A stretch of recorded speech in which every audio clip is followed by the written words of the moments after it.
YouTube channel आपण मानक स्वागत जनाऊँ।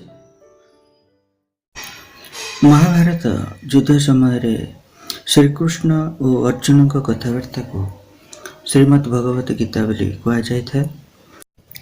यार एकादश अध्याय को विश्वरूप दर्शन जोग बोली कहुए। यह विषय मु आज आपण मानक वीडियो माध्यम कहवाक जाऊँगी, शुणा हूँ। अर्जुन कहले, आपण दयाकोरी जो गुप्त अध्यात्म ज्ञान उपदेश मत देले ताहा मु शुणिली एवं वर्तमान मोर मोह दूर होईगला। हे पद्मलोचन, मु आपणकर अक्षय गौरव जरिया आपणक ठारू समस्त जीवंकर आविर्भाव और तीर भाव सम्बन्धरे विस्तृत भाव शुणिछि। हे पुरुषोत्तम, हे परम रूप, जदिओ मु एठारे मो सम्मुखरे आपणकर वास्तव स्थिति को देखुछि, तथापि आपण किपरि ए परिदृश्यमान जगत मध्य प्रवेश करछन्ति ताहा मु देखिबाकु इच्छा करे। आपणकर से रूप को मु देखिबाकु इच्छा करे। हे प्रभु, हे जोगेश्वर, जदि आपण भावन्ति जे मु आपणकर विश्वरूप देखिबाकु सक्षम, ताहा हेले दयाकरी आपणकर से विश्वरूप मते देखान्तु।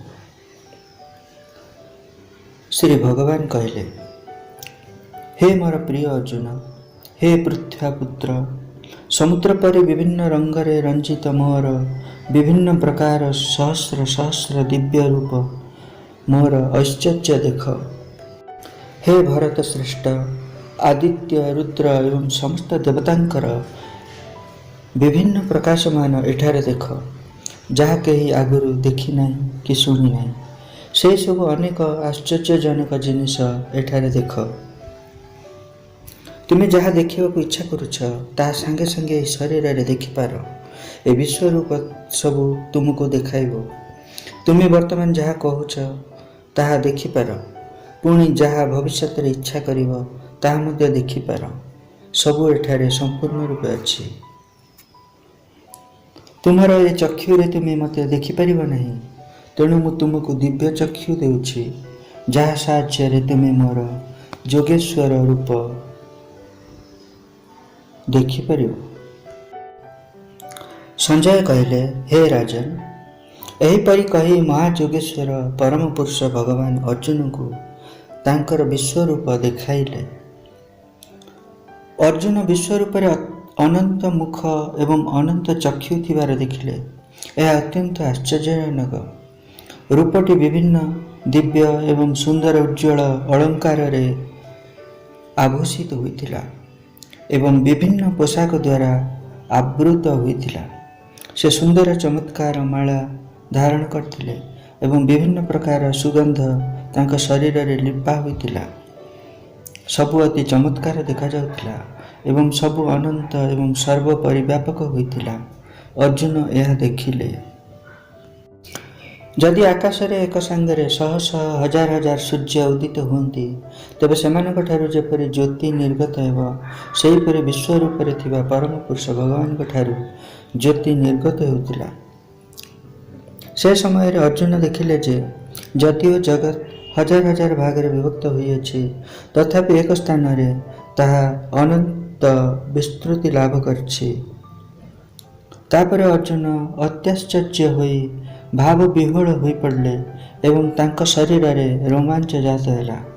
परम पुरुष भगवान को से प्रणाम जनाई जोड़हस्त होई कहवाक लगिले। अर्जुन कहले, हे प्रिय भगवान श्रीकृष्ण, मु देखुची आपणक शरीर रे समस्त देवता वृंद एवं विभिन्न प्रकार जीवगण एकत्र होइछन्ति। मु देखुची पद्मपुष्प उपरे श्री ब्रह्माजी बसचन्ति एवं श्री शिवजी एवं महर्षिगण तथा दिव्य सर्पगण आपणक शरीर रे विद्यमान। हे विश्वेश्वर, आपणकर विश्व शरीर रे मु अनेकानेक रूप देखुछि। उदर, मुख, चक्षु अनंत भावे विस्तृत होइछि। एहार आदि अंत और मध्य नहीं। विभिन्न प्रकार मुकुट, गदा एवं चक्र सह शोभित आपणक रूप को चाहिबा कष्ट, कारण एथिरु अति उज्ज्वल ज्योति निर्गत होउछि।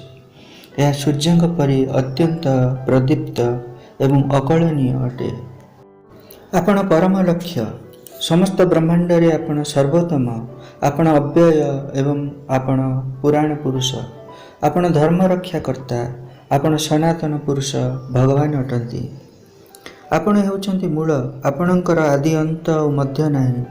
ଆପଣଙ୍କର ଅନନ୍ତ ବାହୁ ଅଛି ଏବଂ ଚନ୍ଦ୍ର ଓ ସୂର୍ଯ୍ୟ ଆପଣଙ୍କର ବିରାଟ ଅନନ୍ତ ଚକ୍ଷୁ ମଧ୍ୟରୁ ଦୁଇଟି ଅଟନ୍ତି।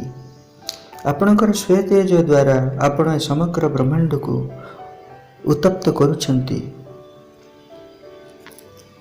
ଯଦିଓ ଆପଣ ଏକ, ତଥାପି ଆପଣ ସମଗ୍ର ଆକାଶ, ଗ୍ରହମଣ୍ଡଳ ଏବଂ ତନ୍ମଧ୍ୟରେ ଥିବା ଅନ୍ତରିକ୍ଷରେ ପରିବ୍ୟାପ୍ତ ହୋଇଛନ୍ତି।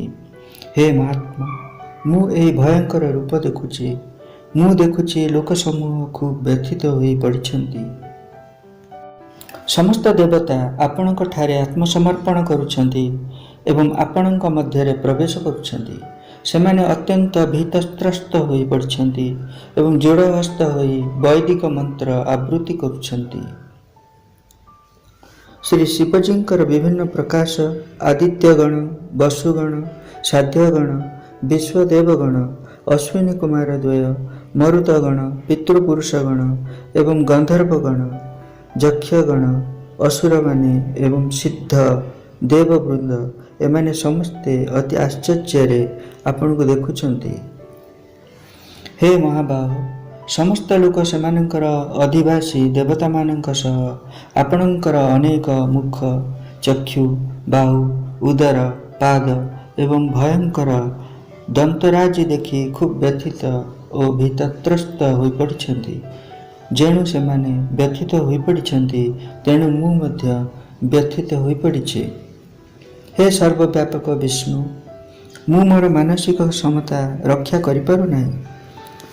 ଆକାଶକୁ ସ୍ପର୍ଶ କରିଥିବା ଆପଣଙ୍କର ଖୁବ୍ ଉଜ୍ଜ୍ୱଳ ବର୍ଣ୍ଣ ଦେଖି ଏବଂ ଆପଣଙ୍କର ଚକ୍ଷୁ ଓ ମୁଖକୁ ଦେଖି ମୁଁ ଭୀତତ୍ରସ୍ତ ହୋଇ ପଡ଼ିଅଛି। ହେ ଦେବେଶ, ହେ ଜଗନ୍ନିବାସ, ମୋ ପ୍ରତି ଅନୁକମ୍ପା ପ୍ରଦର୍ଶନ କରନ୍ତୁ। ଆପଣଙ୍କର ପ୍ରଜ୍ୱଳିତ କାଳାନଳ ମୁଖମାନ ଏବଂ ଭୟଙ୍କର ଦନ୍ତରାଜି ଦର୍ଶନ କରି ମୁଁ ମୋର ମାନସିକ ସମତା ରକ୍ଷା କରିପାରୁନାହିଁ। ସବୁ ଦିଗରୁ ମୁଁ ବିଚଳିତ ହୋଇପଡ଼ିଛି।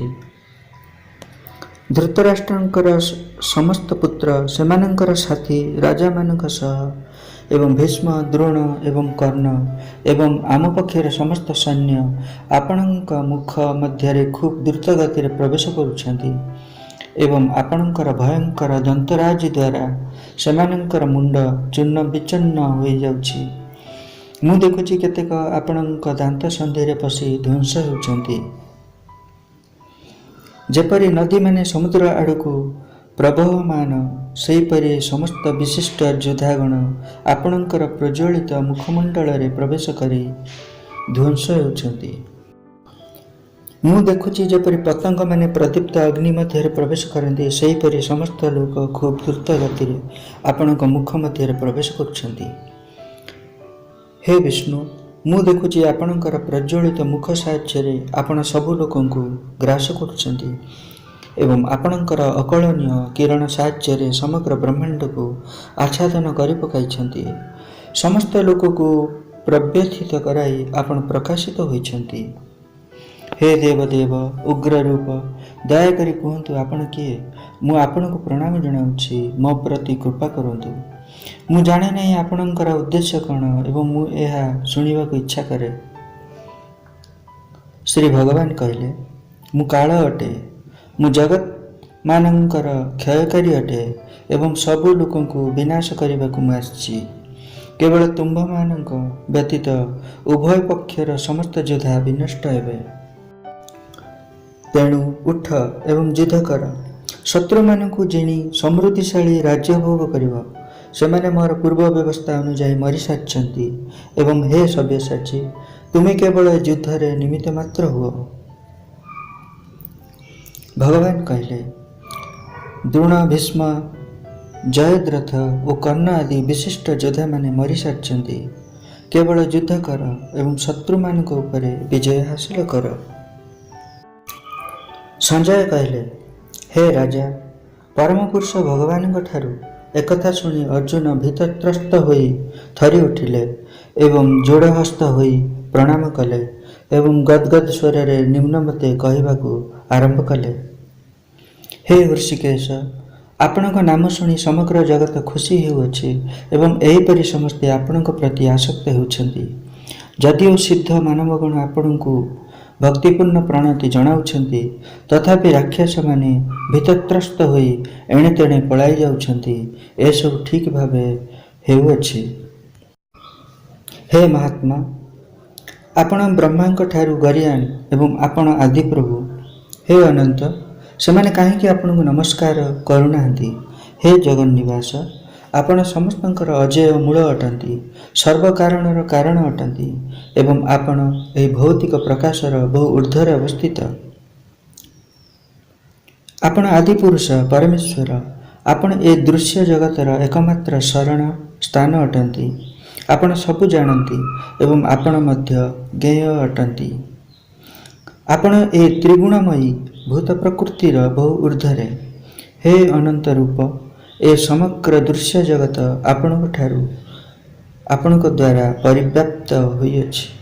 आपण वायु, अग्नि, जल एवं चंद्र अटंती। आपण परम नियंत्रणकारी एवं प्रपितामह अटंती। तेणु मु आपणଙ୍କୁ मोर भक्तिपूर्ण प्रणाम सहस्र बार एवं बारंबार जणाउछि। हे अमित विक्रम, मु आपणଙ୍କୁ सम्मुख भागरू, पृष्ठ भागरू एवं सबु दिगरू प्रणाम जणाउछि। आपण अत्यंत बल विक्रमर अधिकारी प्रभु। आपण सर्वव्यापक एवं सेइथिपाई आपण सबु अटंती। अतीतरे मु आपणଙ୍କର महिमा जानि न पारि आपणଙ୍କୁ हे कृष्ण, हे जादव, हे मोर बंधु बोली संबोधन करछि। पागलामी जोगु हेउ किंबा स्नेह जोगु हेउ जहाँ सबु मु करिछि सेथिपाई मते क्षमा करंतु। विश्राम नेबा समय रे किंबा एक शय्यारे शयन करिबा समय रे किंबा एकत्र भोजन करिबा समय रे बेले बेले एकाकी एवं बेले बेले अनेक बंधुक समक्ष रे आपनको अनेक थर असम्मान प्रदर्शन करछि। एसबु अपराध पाई दया करी मते क्षमा करंतु। आपण ए समग्र दृश्य जगतर पिता, पूज्य व्यक्ति एवं गुरु अटंती।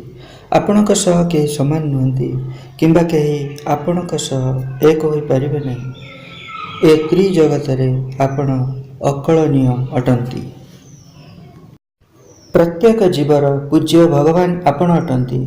तेणु मु आपणଙ୍କୁ मोर भक्तिपूर्ण प्रणाम जणाइबा पई ओ कृपा भिक्षा निमित्त भूमि रे पड़ी साष्टांग प्रणाम जणाउछि। मु आपणक ठारे जहाँ सबु भूल करछि दयाकरी सेगुड़िक सहन करंतु। जेपरि पिता पुत्रर किंबा बंधु बंधुर किंबा प्रियतम प्रियार दोष बा भूल न धरी सबु सहन करंती, सेहीपरि आपण मोर भूल को सहन करंतु। पूर्व देखि नथिबा एही विश्वरूप को देखि मु विशेष खुशी होइछि, किंतु तत् संगे संगे मोर मन भयाकुल होई उठिछि। तेणु हे देवेश, हे जगन्निवास, मो प्रति कृपा करी आपणकर परम पुरुष भगवान रूप मते पुणी देखांतु। हे विश्वमूर्ति, मु आपणଙ୍କୁ शिरस्त्राण सह शंख चक्र गदा और पद्म धारण करथिबा चतुर्भुज रूप रे देखिबाकू इच्छा करे। सेही रूप रे मु आपणଙ୍କୁ देखिबाकू इच्छा करे। श्री भगवान कहले, हे मोर प्रिय अर्जुन, मोर अंतरंगा शक्ति साहाय्य मु खुशी होई तुमको भौतिक जगत रे ए विश्वरूप देखाइले। तुम पूर्वर केही एही दीप्तिमय अनंत रूप को देखि नांती। हे कुरुवंशीय श्रेष्ठ योद्धा, तुम पूर्वर केही मोर ए प्रकार विश्वरूप देखि नांती। कारण वेदाध्ययन द्वारा किंबा यज्ञानुष्ठान द्वारा किंबा दान धर्म द्वारा किंबा सही प्रकार अन्य पुण्य कर्म द्वारा केही मोर ए रूप देखिपारे नहीं। केवल तुम्हें ही यह देखिपार। मोर ए भयंकर रूप देखि तुम मन विचलित हो पड़ी अछि। वर्तमान ताहा बंद है। हे मोर भक्त, समस्त प्रकार गोलमालू मुक्त हुआ। प्रीतमना होई तुमर ईप्सित रूप वर्तमान तुम्हें देखिपार। संजय धृतराष्ट्र को कहले, परम पुरुष भगवान श्रीकृष्ण अर्जुन को एपरी कही तांकर वास्तव चतुर्भुज रूप देखाइले एवं शेष से तांकर द्विभुज रूप देखाइले। भीतत्रस्त हो पड़िथिबा अर्जुन को एहीपरि उत्साहित करी से तांकर सुंदर रूप देखाइले। जेतेबेले अर्जुन कृष्ण को तांकर मौलिक रूप रे देखिले से कहले आपणकर ये अति सुंदर मनुष्य रूप देखि मोर मन वर्तमान शांत होईगला एवं मु प्रकृतिस्थ होईगली। श्री भगवान कहले हे प्रिय अर्जुन वर्तमान तुम्हें जो रूप देखुच ता देखिबा बड़ कठिन। एपरिक ए प्रिय रूप को देखिबा पई देवता माने बराबर सुविधा सुजोग उंडुथांती। तुमर दिव्यचक्षु साहाय्य तुम्हें मोर जो रूप देखुच ताहा केवल वेदाध्ययन द्वारा किंबा कठिन तपस्या द्वारा किंबा दान द्वारा किंबा यज्ञ द्वारा के देखिपारे नहीं कि बुझीपारे नहीं। मोर प्रकृत स्वरूप को ए प्रकार कहीं देखिपारे नहीं। हे प्रिय अर्जुन केवल अनन्य भक्ति बल भक्त मोर प्रकृत स्वरूप को जानवा सक्षम हो। मु जेपरि मोर प्रकृत स्वरूप वर्तमान तुम समक्ष दंडायमान होइछि ठीक यही स्वरूप को भक्त जापर। यही प्रकार मु प्रत्यक्ष भाव में दृष्टिगोचर हो पारि। केवल यही प्रकार तुम्हें मोर रहस्य को भेद कर। हे मोर प्रिय अर्जुन जे युद्ध भक्ति भावापन्न होई मोर सेवारे नियुक्त होता है अतीत कर्मफल एवं मानसिक कल्पना जनित दोषदृष्ट प्रतिक्रिया मुक्त होता है एवं प्रत्येक जीव प्रति बक्षु भावापन्न होता है से निश्चय मो पाखक आसे। यह थिला श्रीमद् भगवत गीतार 11 अध्याय जहाँ विश्वरूप दर्शन बोली कहुए। धन्यवाद।